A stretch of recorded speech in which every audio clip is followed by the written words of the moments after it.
Hello guys, कैसे हो आप लोग। इस वीडियो में हम लोग पढ़ने वाले हैं आर.एस. अग्रवाल का चैप्टर नंबर 5 अर्थमेटिक प्रोग्रेशन। इसके लिए हम लोगों ने एक नोट्स तैयार किया है। वो नोट्स पहले देख लो। तो ये एक इंट्रोडक्शन वीडियो होगी जिसमें आपको पूरा अर्थमेटिक प्रोग्रेशन समझा दिया जाएगा बहुत इजी तरीके से कि क्या होता है, कैसे होता है, सब कुछ। तो देखो, अर्थमेटिक प्रोग्रेशन होता क्या है। Arithmetic progression is a list of number in which each term is obtained by adding a fixed number to the preceding term except the first term। मतलब कि है ना, एक नंबर 2 है तो अगला नंबर जो आएगा वो 4 आएगा, अगला नंबर जो आएगा 6 आएगा। मतलब देख सा पा रहे हो कि 2 था, उसमें और 2 ऐड हो गया तो 4, फिर उसमें 2 ऐड हो गया, फिर उसमें 2 ऐड हो गया, तो ऐसे हमेशा 2 ऐड हो रहा है। तो सर क्या हर एक क्वेश्चन में 2 ऐड कर रहा है? नहीं, ऐसा नहीं है। हर क्वेश्चन का जो डिफरेंस आएगा वो अलग होगा।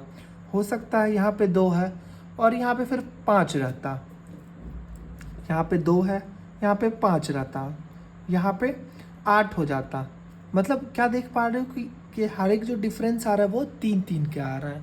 तो ये क्वेश्चन से क्वेश्चन पे डिपेंड करेगा कि कितना कितना का डिफरेंस आएगा। ठीक। दूसरा, इसमें जो सीरीज देख रहे हो, ये इसमें से फर्स्ट टर्म बोलेगा तो क्या हो जाएगा 2, सेकेंड टर्म बताओ तो सेकेंड टर्म हो जाएगा 4, थर्ड टर्म 6। मतलब जितना जितना पोजीशन आएगा वो नंबर पे उसका वो टर्म हो जाएगा नंबर।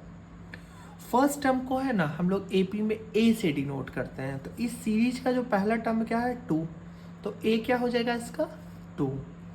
और जो डिफरेंस है ना, डिफरेंस वो हो जाएगा डी से डिनोट करते हैं कॉमन डिफरेंस को, डी। तो डी भी इस सीरीज में 2 आएगा। इस सीरीज में डी कितना हो रहा है 3 हो रहा है, सिंपल। अब तुम बोलोगे कि क्या सर ये हमेशा पॉजिटिव ही होते चले जाएगा, मतलब 2 था तो और 2 ऐड किए फिर 2 ऐड किए? नहीं, ऐसा भी ज़रूरी नहीं है। हो सकता है एक एपी इस फॉर्म में भी रहे, 2 है, 10 है, 8, 6, 4, ऐसे भी हो सकता है। ये एक नेगेटिव एपी है, ये भी एक एपी है। होप ये चीज़ समझ में आया होगा कि फर्स्ट टर्म क्या होता है, कॉमन डिफरेंस क्या होता है, इसमें यह समझना था। अब आगे पढ़ते हैं कि फाइनाइट एपी क्या होता है और इनफाइनाइट एपी क्या होता है। देखो, अगर बोला जाएगा ना कि आपको एक अर्थमेटिक प्रोग्रेशन दिया हुआ है 1 से लेकर 7 तक, मतलब पहला टर्म पता है और आखिरी टर्म आपको पता है, तो दोनों चीज़ का अगर डिफरेंस पता है आपको तो वो एक आ जाएगा फाइनाइट। मतलब यहाँ से लेकर के यहाँ तक आपको लिमिटेशन अगर आपको पता है तो एक आ जाएगा फाइनाइट।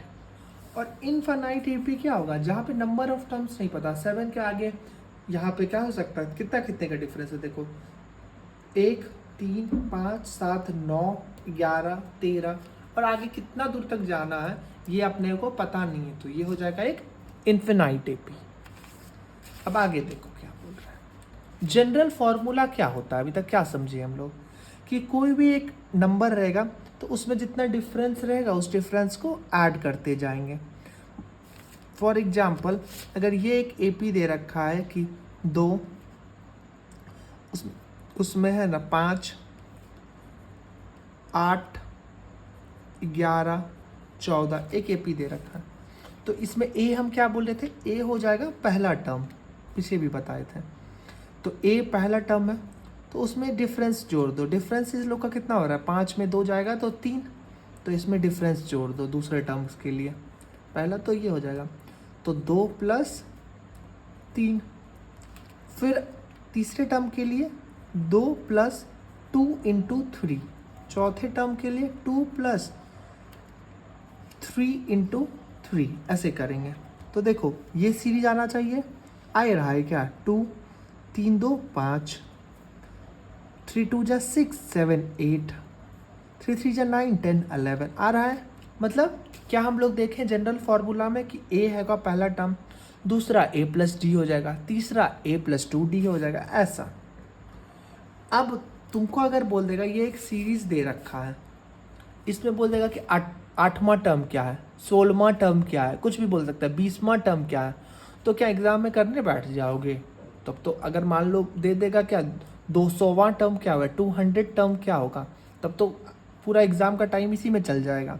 तो इसके लिए एक फॉर्मूला है। क्या फॉर्मूला है कि पहला टर्म और जो टर्म आपको पूछा है, जैसे कि 8वां टर्म पूछा है तो उसमें से एक घटा देंगे और उसको मल्टीप्लाई कर देंगे जो आपका डिफरेंस है उससे। इसको समझते हैं कि एग्जाम्पल से क्या है कि एक सीरीज़ दे रखा है 2 4 6 8 और इसमें बोल दिया आपको 8वां टर्म निकाल लें, 8वां टर्म। तो फॉर्मूला क्या बोलता है कि ए क्या है, पहला टर्म क्या है 2 लिख दिया और निकालने कितना टर्म बोला है, 8वां टर्म। तो n हो जाएगा आपका 8वां, तो 8 - 1 कर देंगे और डिफरेंस कितना है इसका, 2 का डिफरेंस से 2, इसको सॉल्व कर देंगे तो 2 8 - 1 7 × 2 2 × 14 16, मतलब 8वां टर्म जो इस सीरीज का होगा वो 16 हो जाएगा। अब देखो इस जो इंट्रोडक्शन वीडियो का आखिरी चीज़ क्या है कि सम ऑफ एन टर्म।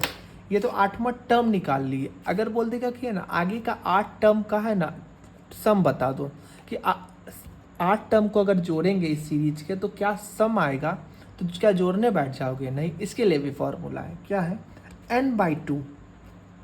n मतलब नंबर, कौन सा कितना नंबर टर्म बोला है उसको 2 से डिवाइड कर देंगे, 2 × a करेंगे, जो पहला टर्म रहेगा उसको 2 से मल्टीप्लाई कर देंगे, प्लस n - 1। n मतलब क्या बताए थे हम, कितना नंबर ऑफ टर्म है, उसको 1 से माइनस कर देंगे, उसमें 1 माइनस कर देंगे और उसको d से जो कॉमन डिफरेंस है उससे डिवाइड कर देंगे, मल्टीप्लाई कर देंगे, तो आपका आ जाएगा।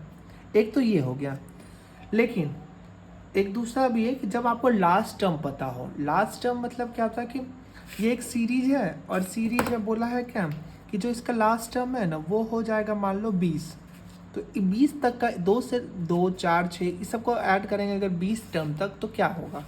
तो वैसे में क्या करेंगे हम लोग कि n/2, n मतलब नंबर, कितना नंबर ऑफ टर्म्स है वो क्वेश्चन में दे रखा होगा। पहला टर्म क्या है 2 है, लास्ट टर्म क्या है 20 है, उस दोनों को क्या करेंगे ऐड कर देंगे, सिंपल ऐड कर देंगे और इसको सॉल्व कर देंगे। होप आपको इंट्रोडक्शन वीडियो एकदम समझ में आ गई होगी। अगर कोई भी डाउट है तो एकदम कमेंट करके पूछो, मैं एकदम तुरंत क्लियर करूँगा। और अगर क्वेश्चंस में कोई डाउट है तो नेक्स्ट वीडियो में हम लोग बहुत इजी तरीके से क्वेश्चंस भी करेंगे।